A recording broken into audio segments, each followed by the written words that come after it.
Good afternoon, my name is Baba Tando. I have the latest in the world of sports. Let's get talking right here, right now, and we begin on a very positive note because Accra Hearts of Oak have joined an exclusive list of clubs, including English sides Everton, Huddersfield Town, and German side Werder Bremen, FC Nuremberg, as well as North African giants Al Ahly and Esperance de Tunis, who are being kitted by English sportswear and football equipment supplier Umbro, after signing a deal with the company on their 107th year anniversary. Now, Umbro will provide the Accra club's kits from the 2018 to 2019 season. The firm took to Twitter to express their excitement over the deal, and this is how it goes. Tremendous. We are delighted to announce a new partnership with Accra Hearts of Oak, one of Ghana's leading teams. And of course, we know that this is going to be the biggest deal for the Phobians in terms of their kitting. And just let's have a feel of how this whole kitting sponsorship actually went this morning, and this is how they actually decided to put it out on Twitter. So this is Umbro, the new kit sponsors of Accra Hearts of Oak.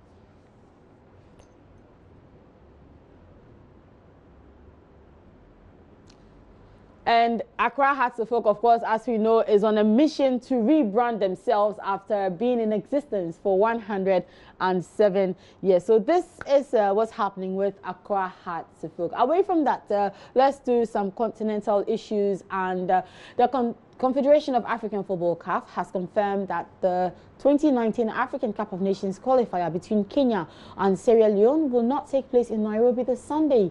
CAF said the Group F fixture is cancelled because Sierra Leone remains suspended from football following a FIFA ban imposed last month. Now, this is what CAF said in a statement. Now, seeing that Sierra Leone is still under FIFA suspension, please note that the above-mentioned match will not take place.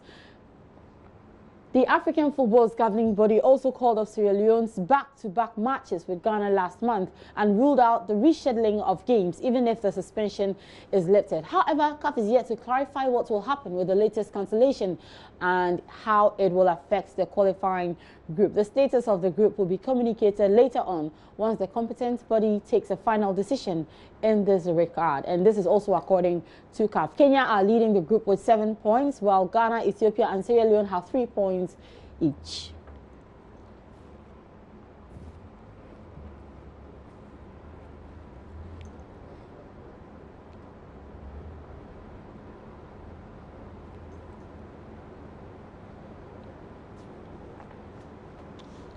Right, we still remain on the continent, and Ghana's Black Queens look ready and set to host and win their, host and win the Women's AFCON 2018. Now, they were hosts to South Africa's Banyana in a pre-AFCON friendly in Accra yesterday. I was there at the stadium, and here's my report. Will certainly go into the 2018 AFCON with a boost following their 1-0 win over South Africa yesterday. The West Africans started the game on a high and wasted no time in making their intentions clear to their guests.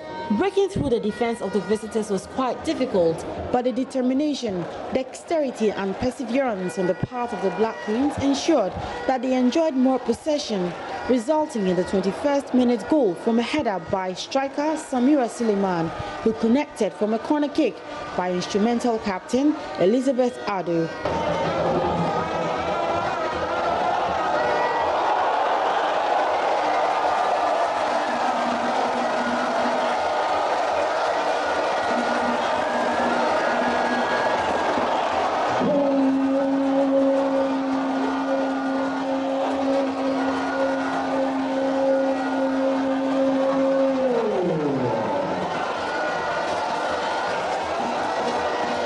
The Ghanaians by this time had warmed themselves up into the game, but had a few challenges up front, failing to finish their chances clinically.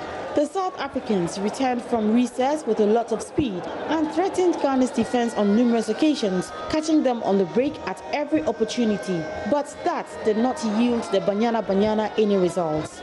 The Black Queens stepped up their game with the last 10 minutes to go, breaking into the South African defense severally, but they were unable to make use of the opportunities they created. Ghana thus had to hold on to and ends the game with Iceland-based Samira Suleiman's only goal from the first half.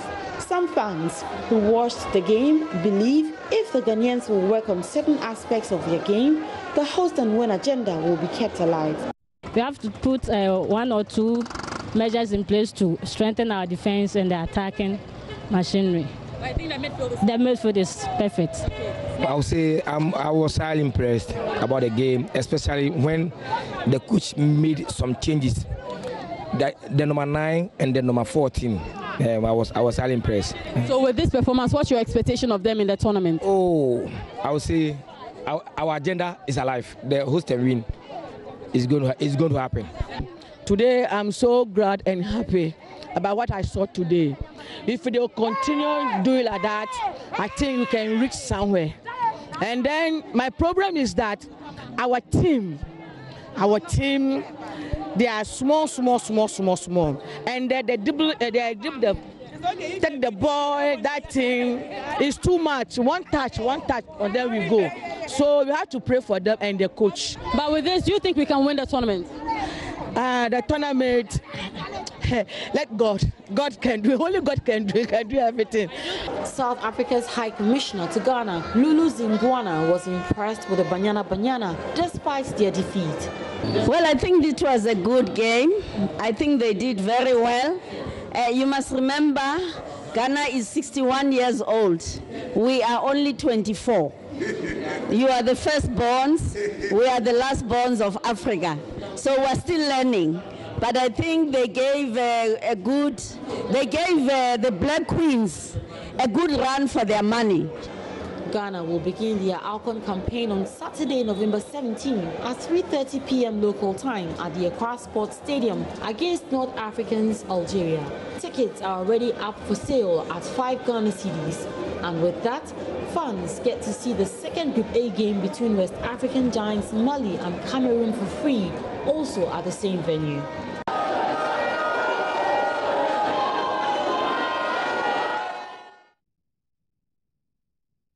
Right, so there's more on the sports page of myjoyonline.com. I tweet at the handle at Babatando. Same for Instagram. We'll be back at 2 p.m. with Sports Today, where there's more to look ahead to. My name is Babatando. Good afternoon.